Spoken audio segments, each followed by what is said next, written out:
folks here about where your benefits fit in to your overall employee focus and how you can use your benefits to keep that employee focus and even the Affordable Care Act.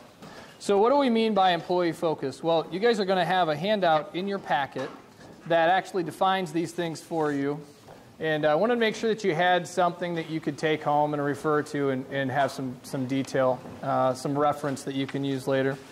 So there's some of that in there for you to refer to. And what do we mean when we start really talking about employee focus and employee engagement? With an employee focus, we're saying that the employer's employee actions are centered on serving employees as internal clients. And it's ultimately aimed at increasing employee engagement, right? So the idea isn't just that your employees are the folks who come in and do the work for you, who drive the trucks, serve the customers at the desk, who teach in the schools, whatever it is. The employer focus means that you treat those folks as your internal clients, and you're really focused on trying to engage them in your business. You're focused on trying to make them ingrained into your mission as the employer. So what do we mean by employee engagement? There's a definition on there from the Society for Human Resources Management. Employee engagement is the means of creating a work environment that empowers employees to make decisions that affect their jobs. So I tried to think of some practical examples of what this might really mean, what this might really look like. And I ran across the Fortune 100 Best Places to Work list. If any of you guys are familiar, there's a lot of these lists that come out, great places to work, all these kinds of things. Fortune magazine does one, and they do it with the Great Places to Work Institute. And I focused on the top 100. And to be in that, looking at the bigger employers, you have to have at least 1,000 employees plus. And I looked for 2015 at our top employers listed as the Great Places to Work by the Great Places to Work Institute, Fortune magazine. Number one was Google, right? Everybody knows about Google. And, they make movies about working at Google, for crying out loud, if you guys have seen that one, The Internship. And they do all kinds of really amazing things. But 29,000 plus employees in Mountain View, California, that didn't seem very accessible for us here in Mackinac, Illinois this afternoon, right? So I looked down at the next one in the list. Boston Consulting Group. East Coast, super high-end, elite-level consulting. We're talking strategic, world, global problems that these folks are working on. Good stuff that they're doing, but again, it didn't feel super accessible. And then number three, the third best place to work globally, according to Fortune magazine, an insurance company called Acuity, located in Sheboygan, Wisconsin, just a couple hours north of us here. So in addition to giving me the opportunity to say Sheboygan over and over, which was always a pleasure, that's much more accessible for us. A little over 1,000 employees, 2 different sites here in the Midwest. And they're beating out all these other major employers for this award as one of the best places to work. So why is that? What are they doing that's really making a difference? Well, according to an anonymous survey that was conducted as part of this Great Places to Work Institute study, 90% of the employees report that the company often or almost always provides needed training, fair promotions, and personally challenging work. A large majority of team members, 95%, say that they carry a lot of responsibility in the organization. And additionally, 88% of Acuity employees say their work is more than just a job. So there's something going on here, right? These employees have a strong relationship with their management team, and that extends all the way up to the CEO. Obviously, they've got competitive pay. They're going to have competitive pay. Nobody's working for free. But they're not over and above. They're not outpacing the market drastically. They also have health insurance benefits, and they've got good benefits that probably a lot of you still offer. Major medical, vision, dental, that kind of stuff. They also have a 24-hour fitness center in their facility. Yeah. And they provided an example that really showcases this place where their culture of appreciation is intersecting with the benefits that they offer. There's an employee who gave a quote to the study. I go downstairs to our fitness center on my lunch break to exercise. I say hello to our president and CEO, who is also exercising on his lunch break. He's approachable, and I never feel uneasy saying hi as we pass each other in our gym clothes. I don't know about you, but I don't want to see my boss working out. I don't want my boss's boss to see me working out. But this is not a big deal, apparently, at this place. It's welcome. They're interacting with each other as people on this different level. That is all good stuff, and there's obviously a good feeling, and it's working. But let's also take kind of a business perspective here on what's this really meaning for them. You know, are they growing? Is this helping their business? They anticipate 14% job growth in 2015. So they are adding folks, they're adding jobs, there's more business coming in. They also had 1% turnover in 2014. Folks like it there. And it's translating into good results for Acuity. So let's talk a little bit about why an engaged employee might matter. I'll give you some more hard data along here. And these stats are listed there on the sheet. Bottom line, engaged employees make money. Disengaged employees cost money. That's very easy on the business sense to measure. We can get to the profit. Let's say you're a nonprofit, social sector, public entity. You're not in the business of making money, but you're in the business of providing services. Engaged employees are providing you the best service. They're serving your citizens, your clients in the best ways. Your disengaged folks aren't. And what's worth could be actively working against what you're trying to do. A few stats there. This is according to a Gallup poll, just came out here in February. So this is recent info. In 2012, less than 1/3 of American workers were engaged, compared to 52% who are not engaged and 18% who are actively disengaged.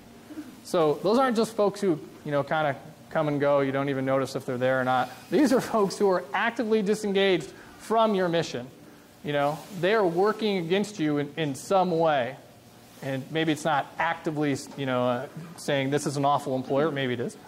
But you're talking about sloppy work. You're talking about late work. They don't do it with the best intentions, and it shows, and that ends up affecting the employer.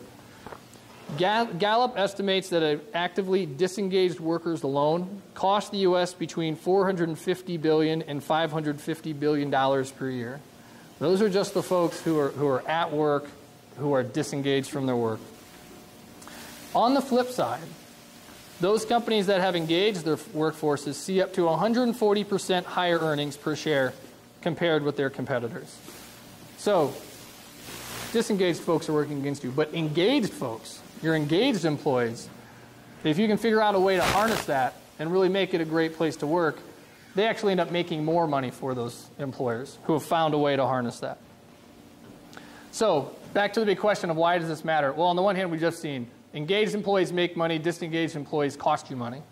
The second piece is that we are facing a global talent shortage. The economy is changing, workplace demographics are changing, and that's affecting employers all over the world. There's a stat on there from a study that Manpower just did here in May. The highest proportion of global employers since before the recession cannot find the talent they need, and that's 38% of 41,000 hiring managers in 42 countries and territories said that they can't find the folks they need. The economy is focusing on highly skilled workers in so many areas, and we're having trouble finding folks to fit those needs. Here in the United States, we've got an additional demographic trend that we're fighting that I'm sure a lot of you guys are familiar with, in that we've got boomers who are retiring, leaving the workforce. Every month, more than 250,000 Americans turn 65 years old. In 2003, 82% of boomers were a part of the labor force, and a decade later, that number declined to 66%. Excuse me, it's going to keep falling. There was another stat that came out from the Pew Center a few years ago that said every day, 10,000 boomers retire. I mean, if you can kind of put that in perspective. So, we're faced with this double whammy. The economy is changing. Globally, there's a fight on for talent.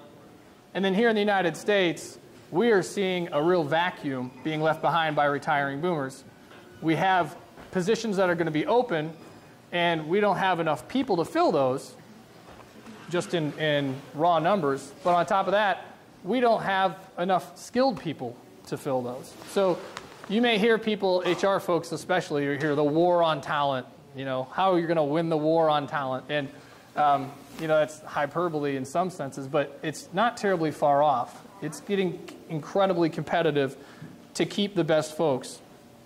So where do benefits start to fit in all this kind of stuff? We're here talking about the Affordable Care Act, right? So what do our benefits have to do with this? Benefits are a key component to getting and keeping the best employees. If you look on that sheet, we've got some more stats about employee satisfaction. This came from a study that the Society for Human Resource Management did just this last November and published in 2015. The top satisfaction factors. And take a look at that. Number one, respectful treatment of all employees at all levels at 72%. Trust between employees and senior management, 64%. Those could be expected. Number three, benefits overall at 63%. And probably more telling is to look at number four, compensation and pay overall, followed by job security. So 2 points, benefits beat out pay, only by 2 points, but it beat total compensation in the overall employee satisfaction survey. Benefits were more important. So it's in the top three of those job satisfaction factors. So when we start thinking about why I want to have, how to create an engaged workforce, a great place to work, you got to look at the job satisfaction, and we can see benefit fits in there. One point to mention, someone might say that satisfaction is different than employee engagement, and that's true. Satisfaction and engagement aren't the same thing, and we could go through a lot of different definitions about it, but an easy way to think about it is employee satisfaction is inward, employee engagement is outward. Satisfaction is how am I feeling about myself when I'm here in this job? How do I like doing this, right? Is it okay coming to work? Or this morning when I woke up and I saw it was Monday, I said, I didn't get to go to the Mackinac Valley Winery and have barbecue like my coworker did. I'm calling in sick. I don't want to be there, right? So on the other hand, engagement is looking back out. Engagement is looking at, okay, great, I feel like I like being here, but I like what my employer is doing. The work that I do matters. And so in order to have high employee engagement, you're going to have that high employee satisfaction. Somebody might argue, well, I could have high engagement with low satisfaction. In other words, they may hate their job, but I'm getting results. That may be true in the short run. But let's also think about, first of all, what it means to be the employee in that situation. If anybody's ever had that experience, that's not a lot of fun. But let's look at it from a business perspective, too, from an operational perspective. All right, so you've got high engagement, low satisfaction. I'm breathing down their neck. They're getting the things done. That employee is not going to stay highly engaged for terribly long. What's going to happen is that they're going to start moving from highly engaged to disengaged to actively disengaged. Okay? And then a couple things are going to happen. They're either going to move out of their own accord, in which case you've got to deal with the turnover costs, or they're going to stay there and you're going to have to try to move them out would be the strategy, right? And now you've got all the costs and pain that's associated with that. And let's even say that's effective. Okay, and we got that person out and we brought in the next person. And the cycle repeated itself. And then it repeated itself with the third person and the fourth person. Peoria, like most places, is kind of like one great big small town. And word about how you are as an employer is going to get around. And it's just going to make it harder and harder for you to attract the best talent when people, all they hear about your workplace is horror stories about working there and why you left. So I don't think we have people in this room like that. But I wanted to play that out in case you ever have someone say, look, I don't need them to be happy all the time about it. They just need to do the job. And there's some truth to that, but it's not a long-term strategy, is the point that I'm trying to get across here. So benefits are important, and they're a major recruiting strategy, a major tool that you have as an employer.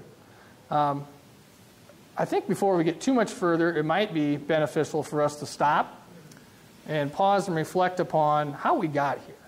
Why is it that we're in this room right now and we are talking to a bunch of employers about health insurance benefits for their employees? You know, there's many countries around the world where this wouldn't be happening because it's through a state-run system. And I'm not being political. We're just speaking factually.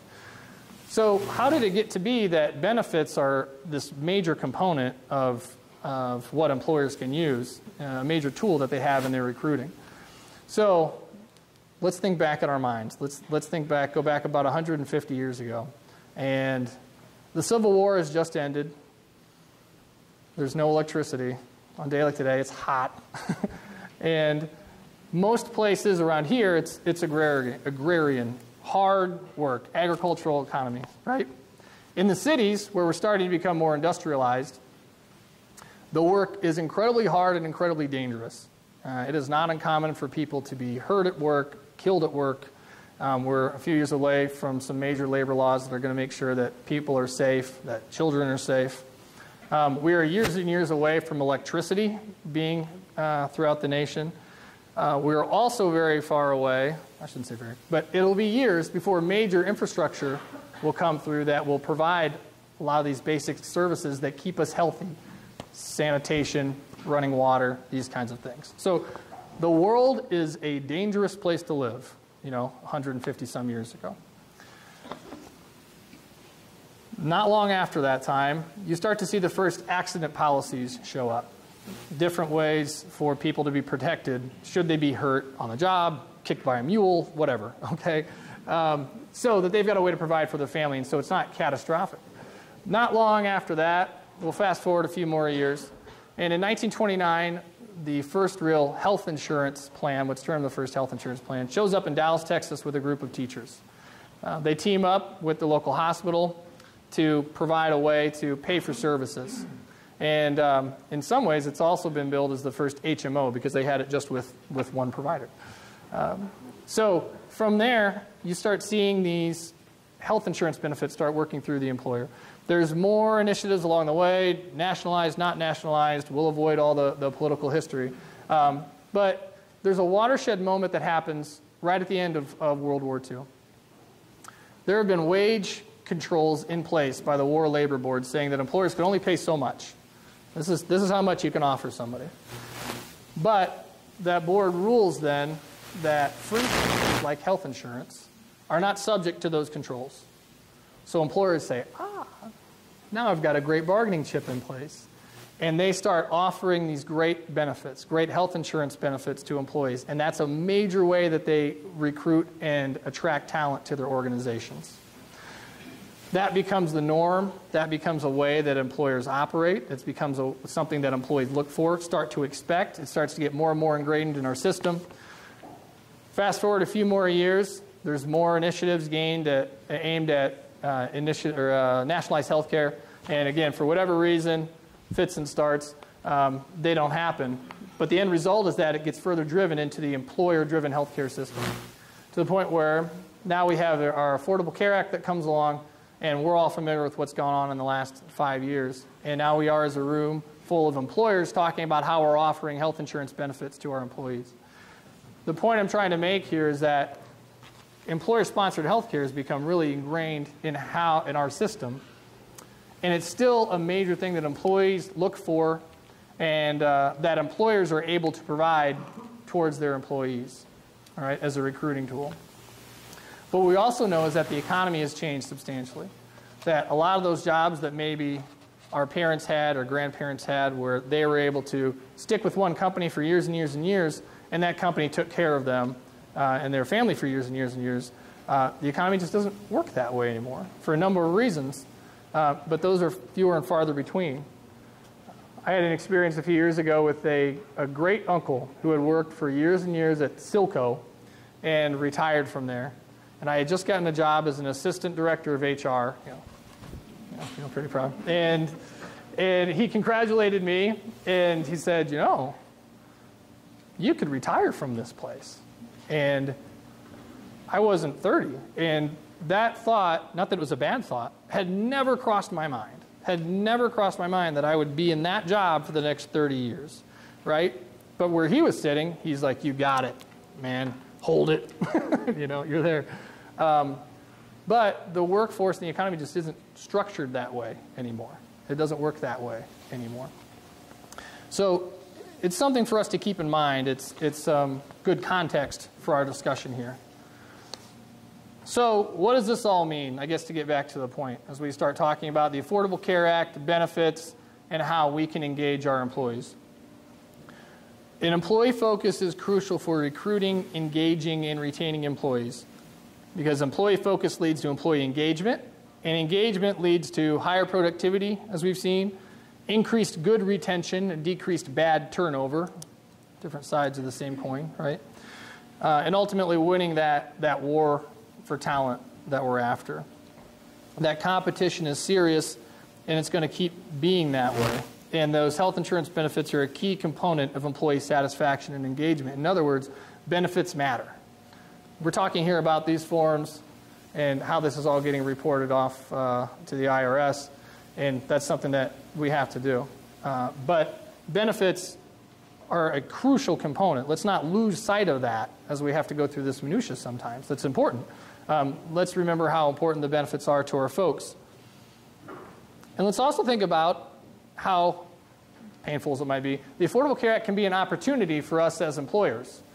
It's here, we're stuck with it. I'm not trying to get too Susie Sunshine about it. I know it's not really fun. But there's a silver lining here in a lot of ways. So if we approach the Affordable Care Act more strategically, it can help us as employers get that employee focus and really think about what's important to us and how we structure our operations. There's some examples of ways to look at that. Here's one, total rewards. So the Affordable Care Act can be a catalyst for your strategic total rewards discussion. Why do you do what you do? Why do you have the benefits that you have? Why are they set up the way that they're set up? Like many places, it's because that's how we've done it, right? Last few years, though, many places have had to make some harder choices about why that is. But you can also take this to start expanding beyond just your health insurance, you know, the kind of major medical that we start to think about. Why do you offer any other types of insurance? Do you offer supplemental insurance plans? Why or why not? Not a right answer. Why not might you do that? Do you have a wellness program? Do you want a wellness program? Do you have deferred comp providers? We got some folks in here, public sector, probably still have pensions. Other folks probably have, you know, deferred comp in some way. But do you have one? Why do you have it? Do you want to have more than one to give employees choice, or is that too much headache? You know, there's different ways to think about why you might do this, and keeping in mind that this is all really designed to take care of the folks that you have and attract the folks that you want. So are your benefits doing that for you? Another way to look at it strategically are your HR metrics. So you're gathering a lot of data to fill out these forms, okay? While you're gathering this data, let's start to look at how we got this data and how our processes are working. You know, we're familiar with look-back periods and when offers were made and all this, but while you're looking at that, why is my hiring process set up the way that it is? Why do folks come in the door when they do? What's the rationale for that and the strategy for that? Oftentimes it might be because that's the way we've done it, or because we need someone now. And both of those are legitimate. But is there a chance for you to step back and say, maybe there's a better way for us to do this? Maybe there's a better way for us to bring people on board and determine when we offer these things to them. Staffing management is another one. That 30-hour full-time employee definition has been a bear, I think, for everybody. It's forced employers, though, to take a look at how they structure the work that gets done and by who. Whom? Who? Whom? We'll go with who. We're close enough to a bar, we'll say who. Yeah.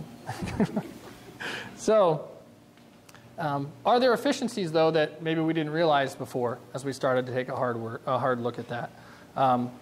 And that definition's a challenging thing, and it's really hard, because I'm sure a lot of you have been in that situation, to explain to an employee about why their hours have been changed, because I know that's how a lot of employers have had to handle this.